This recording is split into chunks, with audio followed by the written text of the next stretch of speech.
From the snowy mountains of northern Japan emerges a dog of ancient lineage and profound dignity.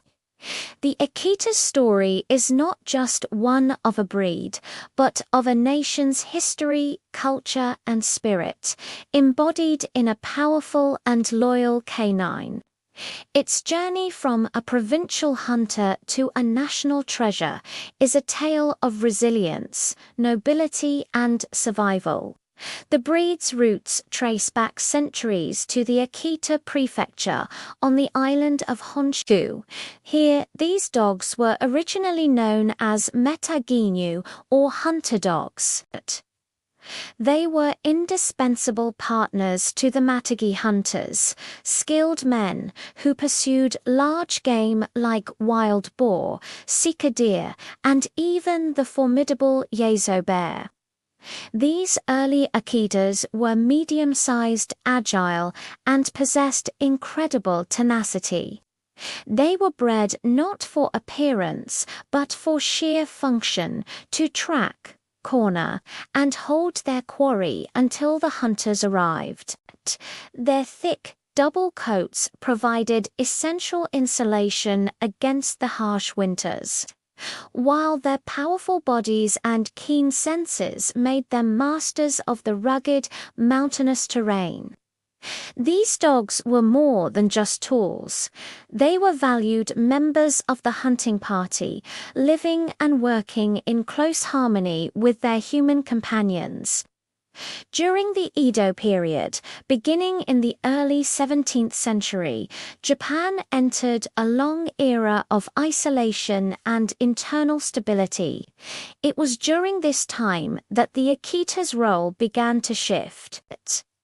The burgeoning popularity of dogfighting among the Japanese aristocracy led to a demand for larger, more formidable dogs. To meet this demand, the native Mataginyu were crossbred with larger breeds like the Tosa and Mastiffs. This selective breeding significantly increased the Akita's size and bulk, transforming it from a swift hunter into a powerful fighter. The breed's name also evolved, often being referred to as Odatinu, named after the city of Odaten Akita Prefecture, which was a center for this new breeding trend. This period marked a departure from the breed's original purpose, focusing on strength and combat prowess above all else. The dog that once tracked bears was now pitted against its own kind for sport. By the late 19th and early 20th centuries, as Japan opened to the world, the purity of the Akita breed was further threatened. Western dogs like German Shepherds, Great Danes, and Saint Bernards were imported, and their genes were introduced into the Akita bloodline. This indiscriminate crossbreeding, combined with a devastating rabies outbreak that led to the culling of many dogs, brought the original Japanese Akita to the brink of extinction. The once distinct features of the breed became diluted, and it was difficult to find a dog that resembled the ancestral Mataginu. Recognizing the imminent loss of a national canine heritage, a group of dedicated Japanese enthusiasts took action. In 1927, the Akita no Hozonkai, or the Akita Dog Preservation Society, was founded by the mayor of Odate and other concerned citizens. Their mission was clear and urgent: to save the Akita from extinction and restore it to its original pure form. They sought out the few remaining purebred Metaginu in remote mountain villages, dogs that had been untouched by the trends of dogfighting and foreign crossbreeding. These specimens became the foundation for a careful and deliberate restoration program.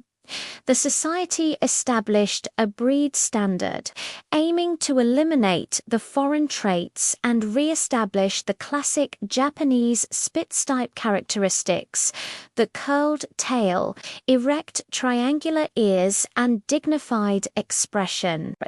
In 1931, their efforts were rewarded when the Japanese government designated the Akita as a natural monument. This official recognition elevated the breed's status, protecting it as a living piece of Japan's natural and cultural history. The Akita was no longer just a dog, it was a national treasure. The most famous Akita of all, Hachiko, became a symbol of this renewed appreciation. Hachiko's unwavering loyalty, waiting for his deceased owner at Shibuya Station for nearly a decade, captured the hearts of the nation and the world.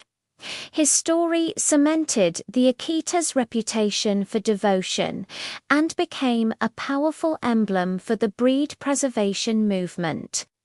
A statue of Hachiko was erected at the station, and he remains a potent symbol of loyalty in Japanese culture. However, the breed faced another catastrophic threat during World War II. Food shortages made it difficult to feed large dogs, and an order was issued for all non-military dogs to be culled to provide fur for military clothing. Dog owners went to desperate lengths to save their Akitas. Some released their dogs into the remote mountains, hoping they would survive in the wild. Others tried to protect them by crossbreeding them with German Shepherds, which were exempt from the culling order as they were used for military purposes. By the end of the war, the Akita population was once again decimated, with fewer than 24 purebred dogs estimated to have survived. The breed had been split into 3 distinct types: the Matagi Akita, the Fighting Akita, and the Shepherd Akita. Post-war recovery efforts were swift and determined. Breeders worked diligently to rebuild the population from the few surviving dogs. They focused on restoring the breed's purity, primarily using the bloodlines of the Dua line, which included the famous dog Komgogo. This line, while popular, tended to show more influence from the Mastiff and German Shepherd ancestry. At the same time, another group of breeders worked to re-establish a purer, more traditionally Japanese type, which eventually led to what we now know as the Japanese Akita. During the American occupation of Japan after the war, U.S. servicemen became enchanted with the Akita. They were particularly drawn to the larger, more robust dogs of the Dua line. Many soldiers brought these dogs back to the United States, introducing the breed to a new continent.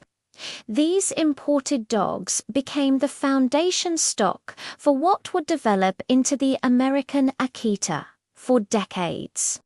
The 2 types developed along separate paths. The American Akita was bred to be larger, heavier boned, and came in a variety of colors, retaining some of the characteristics from its fighting dog and German Shepherd-influenced ancestors. Meanwhile, in Japan, breeders continued to refine the breed towards the original standard, favoring a more fox-like appearance with a lighter frame and a restricted set of colors, primarily red, brindle, and white. This divergence eventually led to a formal split.